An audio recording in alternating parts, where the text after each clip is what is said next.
Shalom, bertemu kembali pada pelajaran IPA Fisika kelas 7.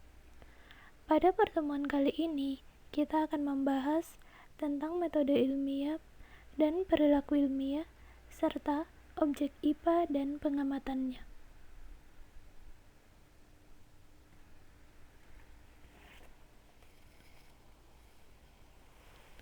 Bagian pendahuluan. Perkembangan sains sangat bermanfaat bagi kehidupan manusia. Dengan sains, manusia dapat menghargai alam sebagai ciptaan Tuhan.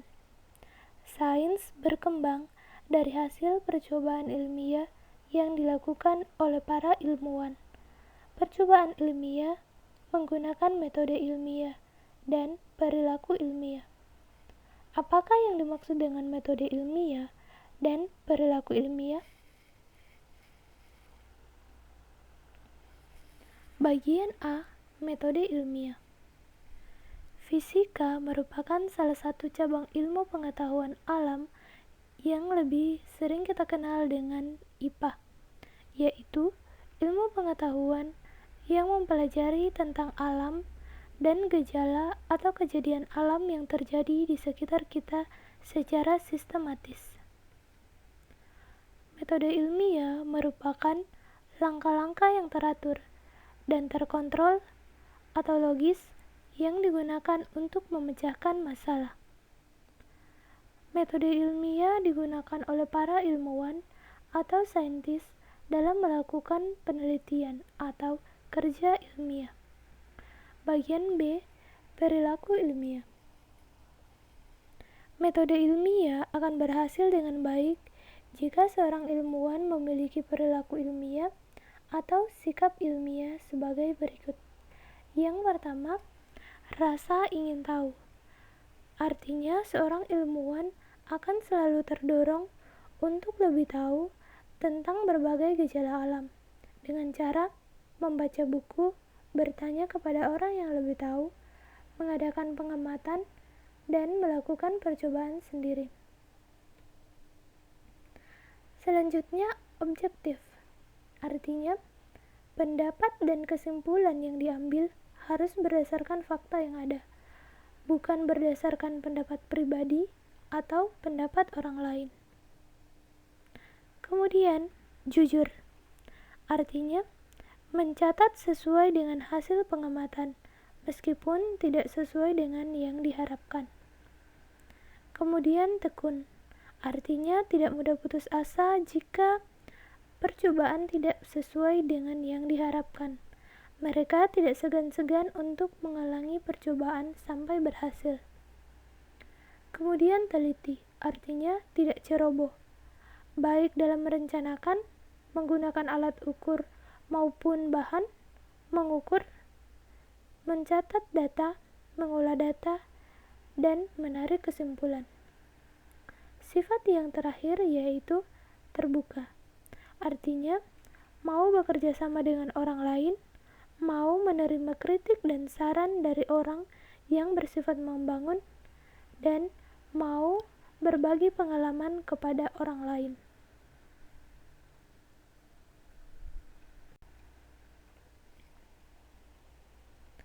Metode ilmiah merupakan langkah-langkah yang teratur dan terkontrol atau sistematis.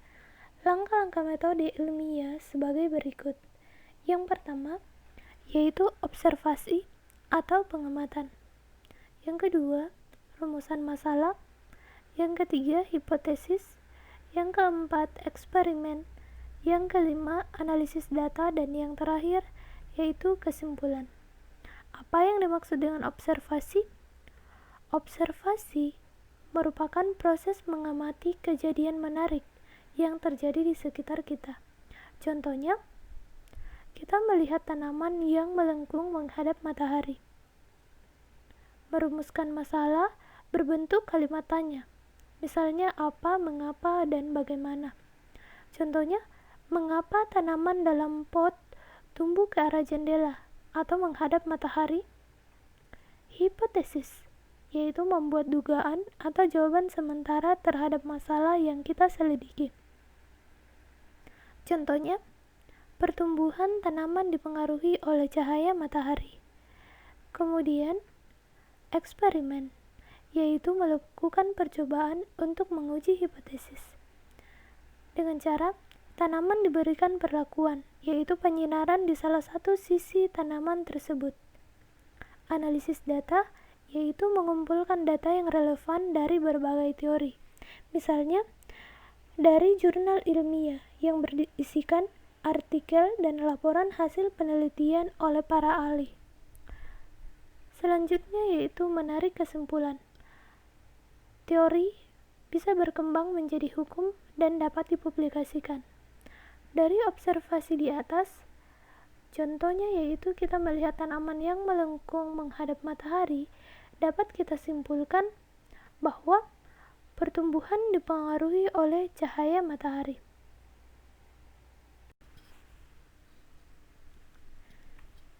Berikutnya, kita masuk di bab 1 yaitu objek IPA dan pengamatannya. Objek IPA terdiri atas benda hidup dan benda mati.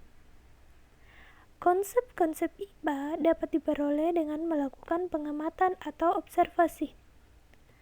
Pengamatan dapat dilakukan secara kualitatif dan secara kuantitatif. Secara kualitatif dengan menggunakan alat indera dan secara kuantitatif dengan cara menggunakan alat ukur. Apa sih yang dimaksud dengan pengamatan?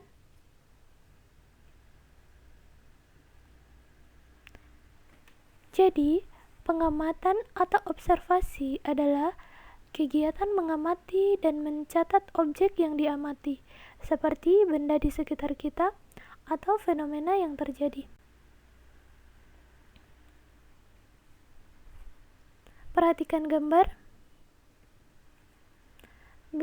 A dan gambar B, yang manakah yang merupakan pengamatan secara kualitatif dan yang mana secara kuantitatif.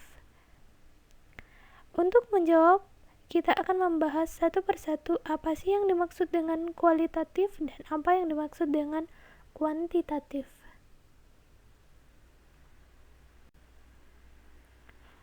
Kualitatif. Pengamatan kualitatif artinya pengamatan dengan menggunakan alat indera. Misalnya, mata digunakan untuk melihat, telinga digunakan untuk mendengar, hidung untuk mencium, lidah untuk mengecap, dan kulit untuk meraba. Contohnya, indera penciuman dapat digunakan untuk membedakan beberapa jenis bumbu di dapur. Indera pendengaran dapat digunakan untuk membedakan dan mengenali jenis hewan dari suaranya. Hasil pengamatan secara kualitatif disebut dengan data kualitatif. Berikutnya kuantitatif. Pengamatan secara kuantitatif dilakukan dengan menggunakan alat ukur. Misalnya, mistar digunakan untuk mengukur panjang, timbangan untuk mengukur massa, jam untuk mengukur waktu, dan termometer untuk mengukur suhu. Tujuan pengamatan secara kuantitatif adalah untuk mendapatkan hasil ukur yang lebih teliti dan akurat. Hasil pengukuran secara kuantitatif disebut dengan data kuantitatif.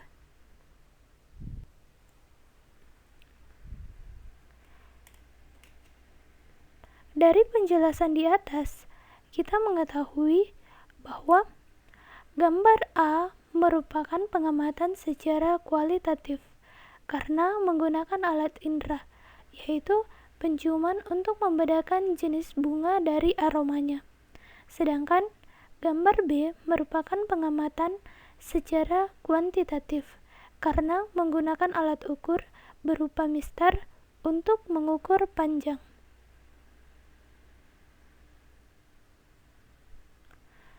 Sekian pembahasan kita pada pertemuan kali ini mengenai metode dan perilaku ilmiah serta objek IPA dan pengamatannya pada bagian pengamatan. Jika ada penjelasan yang kurang dipahami, Silakan bertanya pada kolom komentar. Sekian dan terima kasih.